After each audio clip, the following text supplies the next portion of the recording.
Have a nice day, children. Today our lesson is Unit 6 from History, Development of Industries in India.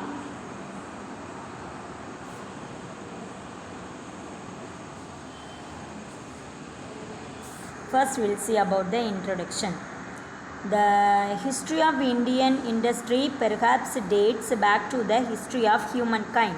India's traditional economy was characterized by a blend of agriculture and handicrafts. According to Edward Baynes, the birthplace of cotton manufacture is India, where it probably flourished long before the dawn of authentic history. Bernier, who visited India during the reign of Mughal Emperor Shah Jahan, marveled at the incredible quantity of manufactured goods. Tavernier, a French traveler, admired the peacock throne, carpets of silk and gold, as well as many carvings. Traditional crafts of India. The crafts in India has a rich history. Crafts were an integral part in the life of the people. Before arrival of mechanized industry, the production of Indian handicrafts was the second largest source of employment in rural India next to agriculture. The traditional Indian industry was known in the fields of textiles, woodwork, ivory, stone cutting, leather, fragrance wood, metal work, and jewelry. The village artisans such as potters, weavers, smiths produced articles and utensils for domestic use. But some specialized goods were produced for domestic and international markets. Some such specialized goods produced were cotton textiles, muslin, wool, silk, and metal articles. India was famous for its fine quality of cotton and silk cloths. There are references made in many scholarly works to the professions of the weaver, the tailor, and the dyer. Certain centers of metal industry were quite well known. For example, Saurashtra was known for bell metal, Banga, that is Bengal, for tin industry, and Dhaka was identified with the muslin cloths. The muslin of Dhaka.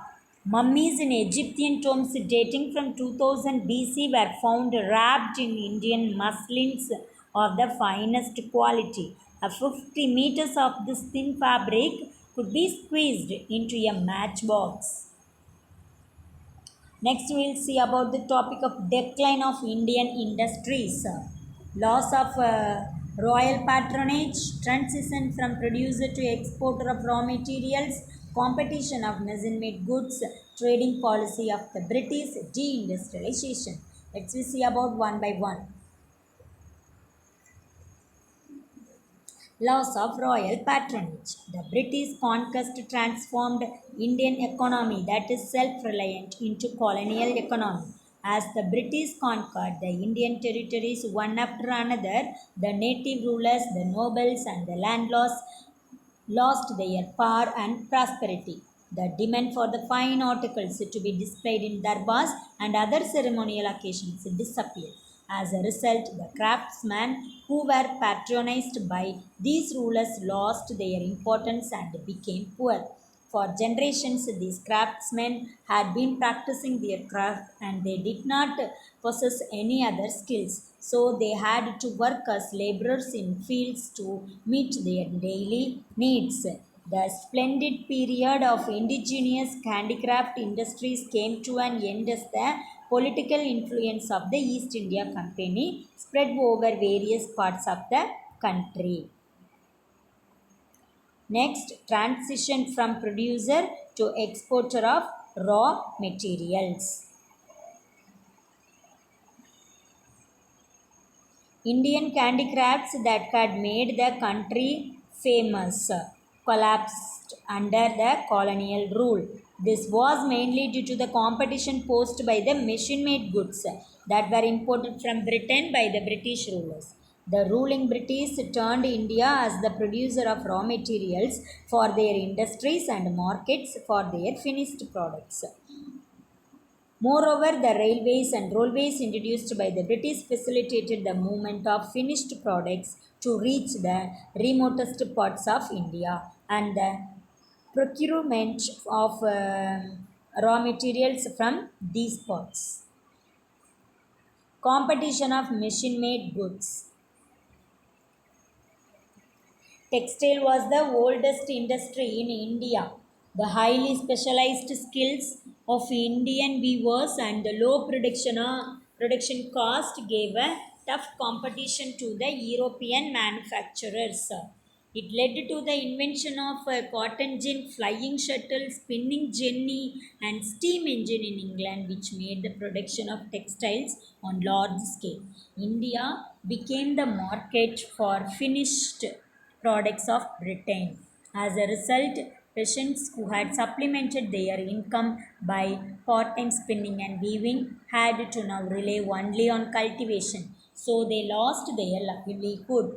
Moreover, the Indian goods made with primitive techniques could not compete with industrial goods made in England. Next, trading policy of British. All the policies implemented by the British government in India had a deep impact on India's indigenous industries. Free trade policy followed by the East India Company compelled the Indian traders to sell their goods below the market prices. This forced many craftsmen to abandon their ancestral handicraft talents. East India Company's aim was to buy the maximum quantity of Indian manufactured goods at the cheapest price and sell them to other European countries for a huge profit. The drain theory of what is the drain theory of Dadabhai Nauroji? Dadabhai Nauroji was the first to acknowledge that the poverty of the Indian people was due to the British exploitation of India's resources and the drain of India's wealth to Britain.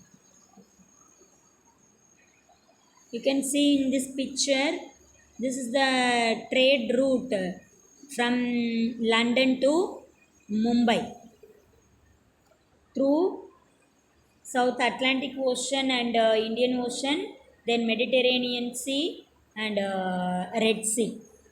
Okay, now we will see about deindustrialization. The process of disruption of traditional Indian crafts and decline in national income has been referred to as deindustrialization. The Indian domestic industry could not have withstood foreign competition, which was backed by a powerful industrial organization, big machinery, large scale production. The difficulties in Indian industries was complicated further by the construction of Suez Canal, because of which transport cost was reduced, which made the British goods cheaper in India. The main cause for the decline of handicraft industry was the greater employment opportunity and income generating effect of the modern factory. Beginning of modern industries. The process of industrialization started in India from the mid 19th century. The beginning of modern industry is associated with the development in many plantations like jute, cotton, and also steel.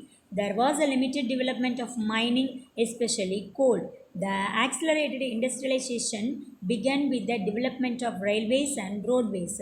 This growth greatly influenced the economic and social life of people in the country. The two world wars have given impetus to the development of number of industries such as chemical, iron and steel, sugar, cement, glass and other consumer goods. Okay, let's see about industries. Plantation industries. The plantation industry was the first to attract the Europeans. The plantation industry could provide jobs on a large scale, and in reality, it could meet the increasing demands for tea, coffee, and indigo by the British society.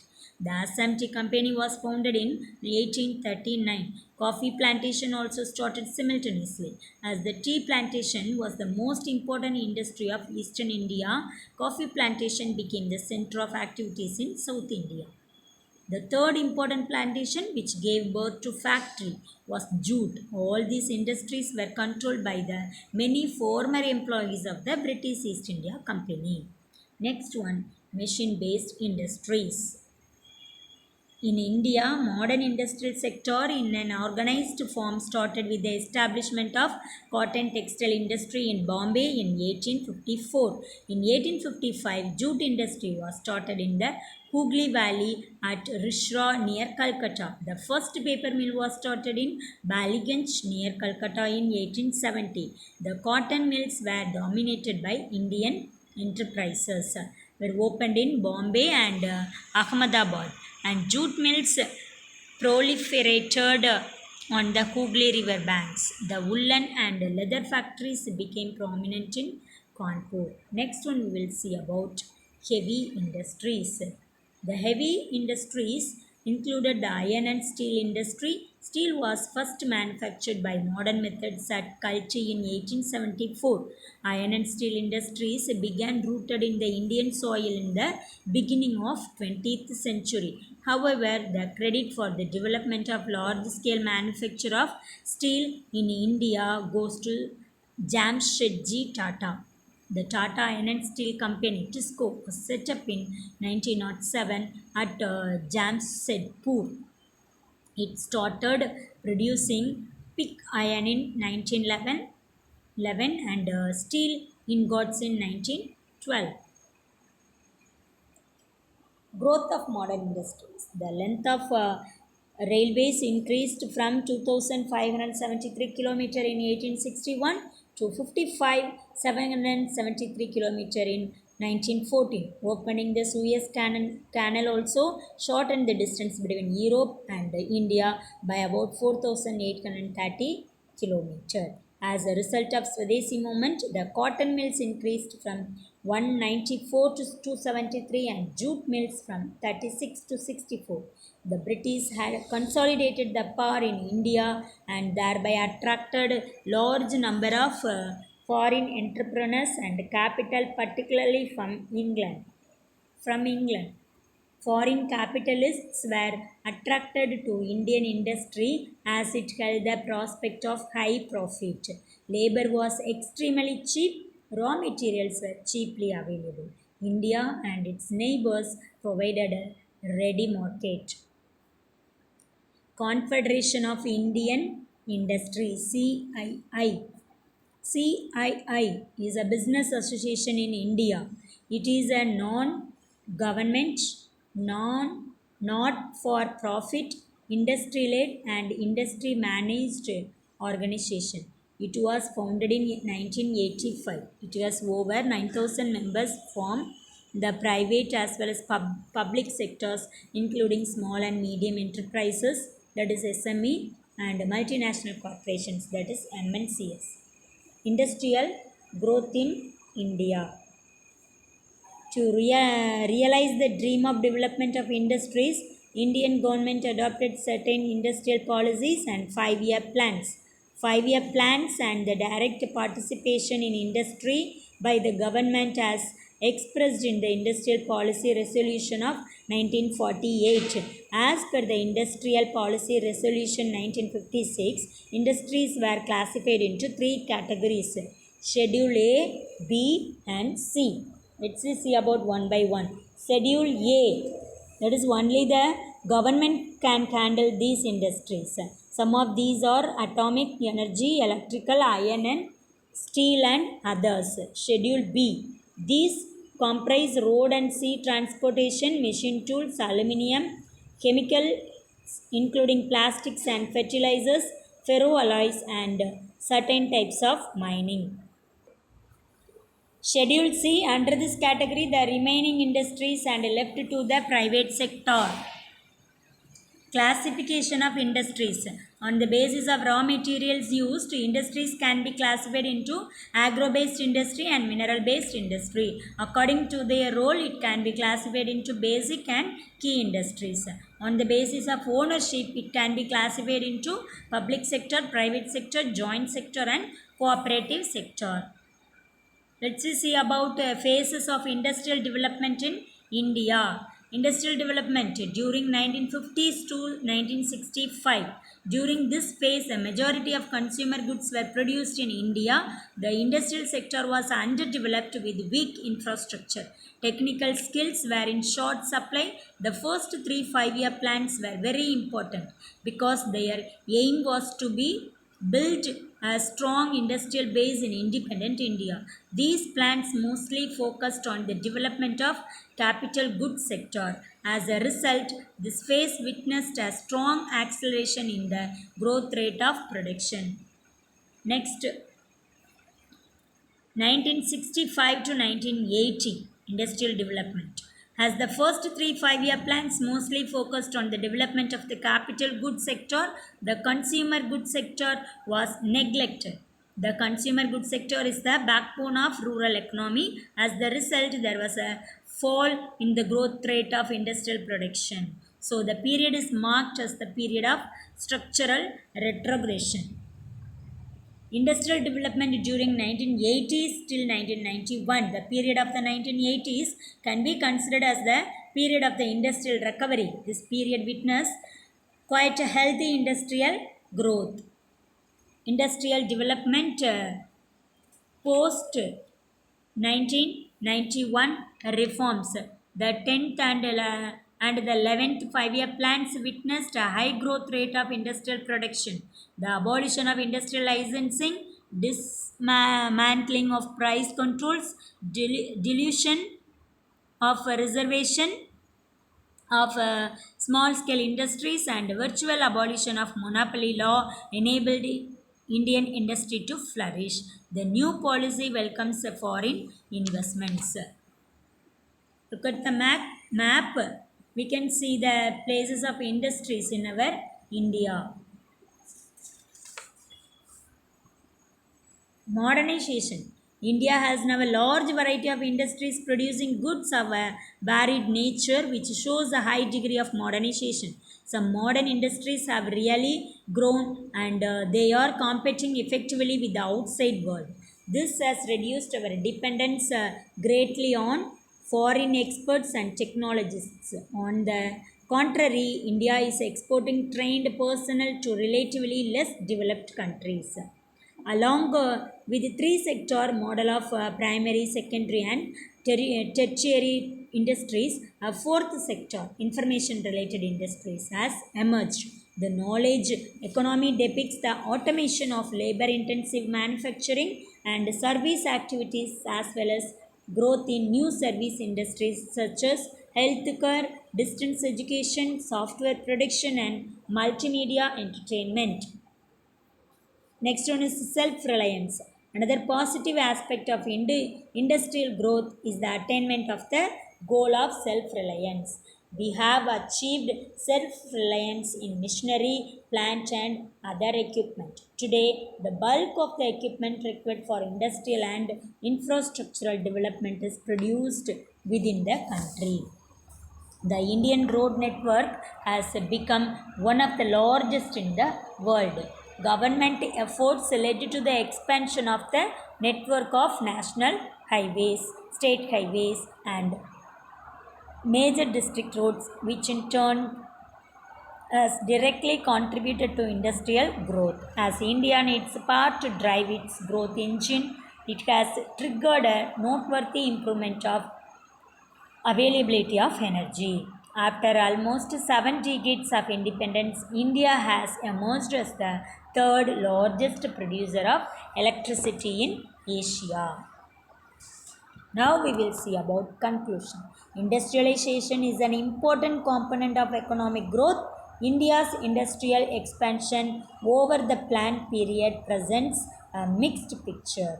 Compared to the pre-independence level, industrial growth during the 5-year planned period is phenomenal.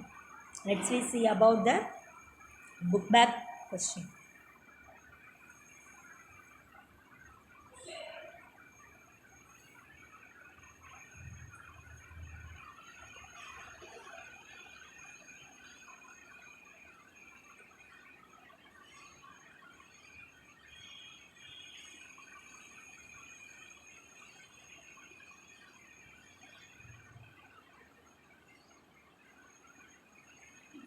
Thank you, ma. Take care of yourself.